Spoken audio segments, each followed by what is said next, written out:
Hey, big guy. Hey, big bird. Bujo, are you with me?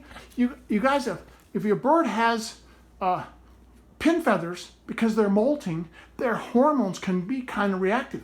But this is a way to play with your bird. It's called the Tellington Touch. And Bujo loves his own feathers. And so what do? We give him a little feather to play with, to grab, to kind of tease. But he's doing fun. He's doing fun with it.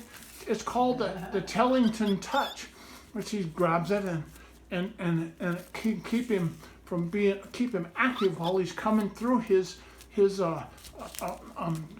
problem with his inability to preen his own head feathers. Let's give him the bird. There we go. All right, there we go. Yay! And he says, "Wow, okay, I got the feather now, Joe. What do you say, huh?